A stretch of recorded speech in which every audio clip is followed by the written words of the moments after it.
Hello everyone. Mumbai police ने आज सुबह रिपब्लिक टीवी के editor in chief Arnab Goswami को उनके घर से अरेस्ट किया। उनके खिलाफ 2018 में हुए गए हादसे पर अबेटमेंट के चार्जेस है, जिसकी वजह से एक 53 ईयर ओल्ड इंटीरियर डिजाइनर अन्वय नायक और उनकी मदर कुमुद नायक ने सुसाइड किया था। पोस्टमार्टम की रिपोर्ट के हिसाब से मई 2018 में कुमुद नायक की मौत गला दबाने से हुई और इससे ये अंदाजा लगाया गया था कि उनके बेटे ने उनको मारकर खुद को फांसी ले ली।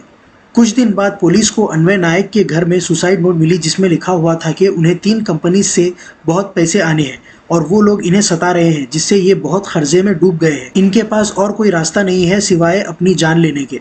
अन्वय नायक की कंपनी का नाम कॉनकॉर्ड डिजाइन्स प्राइवेट लिमिटेड है और उनकी सुसाइड नोट के हिसाब से अर्नब गोस्वामी, जो कि रिपब्लिक टीवी चलाते हैं, उनसे 83 लाख, फेरोज शेख जिसकी iCast X and skill media company है, उनसे 4 करोड़ और नीतीश शारदा जो स्मार्ट वर्क्स चलाते हैं, उनसे 55 लाख आने थे। अन्वय नायक को इतना बड़ा खर्चा हो गया था कि उन्हें बहुत मेंटल और फाइनेंशियल प्रेशर पड़ रहे थे कॉन्ट्रैक्टर से और ये उन्हें पैसे वापस नहीं कर पा रहे थे।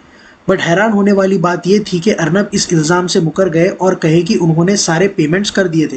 रायगढ़ की पुलिस इस पर इन्वेस्टिगेट कर रही थी और अप्रैल 2019 में केस को क्लोज कर दिया था, क्योंकि उन्हें अर्नब गोस्वामी के खिलाफ ठोस सबूत नहीं मिला था। लेकिन मई 2020 में अन्वय नायक की बेटी ने महाराष्ट्र के होम मिनिस्टर अनिल देशमुख को अप्रोच किया और केस वापस खोलने के लिए रिक्वेस्ट किया। अन्वय नायक की बेटी ने कहा कि इससे पहले कि गवर्नमेंट ने इस केस के ऊपर ज्यादा कोई मेहनत नहीं की और अर्नब गोस्वामी को आसानी से जाने दिया। अनिल देशमुख ने एक ट्वीट से सबको बताया कि केस को वापस रीओपन किया गया एंड सीआईडी को री इन्वेस्टिगेशन के लिए कहा। अब आपको ये समझाना जरूरी है कि सीआईडी स्टेट गवर्नमेंट के कंट्रोल में है, मतलब इस केस को महाराष्ट्र पुलिस नहीं बल्कि सीआईडी, जो कि एक स्पेशलाइज्ड पुलिस विंग है, और इसकी जिम्मेदारी एडिशनल डीजीपी पर होती है, जो डीजीपी को रिपोर्ट करते हैं एंड डीजीपी होम मिनिस्टर को रिपोर्ट करते हैं।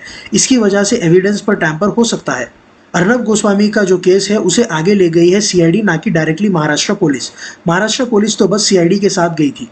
कुछ वक्त से हम देख रहे हैं कि मुंबई पुलिस और अर्नब के बीच रिश्ते काफी खराब हुए हैं और मुंबई ने अर्नब को और उनकी टीम पर टीआरपी खरीदने के लिए एफआईआर किया हुआ है।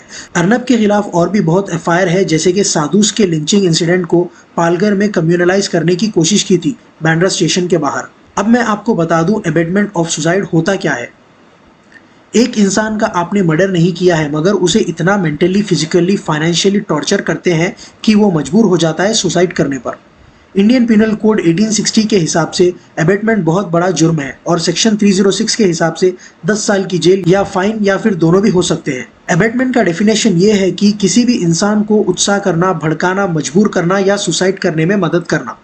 अब आप पूछेंगे कि बिना वारंट अर्नब गोस्वामी को अरेस्ट कैसे किया गया, तो मैं बता दूं, अबेटमेंट ऑफ सुसाइड इतना बड़ा क्राइम है कि इसमें आपको वारंट की ज़रूरत नहीं होती है और बिना कोर्ट के परमिशन के आप इन्वेस्टिगेशन भी शुरू कर सकते हैं। ये ऑफेंस नॉन बेलेबल है और एक्यूज को कोर्ट में अप्लाई करने की इजाज़त होती है। और एक बात, जैसे ये केस कोर्ट में जाता है तो इसमें आउटसाइड द कोर्ट सेटलमेंट नहीं हो सकता, चाहे कुछ भी हो जाए। बहुत से बड़े लोग इसे इमरजेंसी कह रहे हैं और देश भर के अर्नब के समर्थक रोड पर प्रोटेस्ट कर रहे हैं। होम मिनिस्टर अमित शाह ने ट्वीट किया है कि Congress and its allies have shamed democracy once again. Blatant misuse of state power against Republic TV and Arnab Goswami is an attack on individual freedom and the fourth pillar of democracy. It reminds us of the emergency. This attack on free press must be and will be opposed. Arnab Goswami ने कहा है कि police ने उनके साथ बदतमीजी की है और उन्हें धक्के मारकर पुलिस वैन में ले गई, जिससे उन्हें इंजरीज हुए हैं।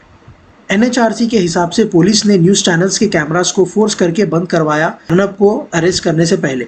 अर्नब एक बिल्डिंग के 17th फ्लोर पर थे और 1 घंटा नॉक करने के बाद अर्नब ने दरवाजा खोला और उन्हें खींचकर ले जाया गया। अब इस बात में कितनी सच्चाई है वो तो वक्त ही बताएगा। तब तक आप देखते रहिए ज़ुबी न्यूज़।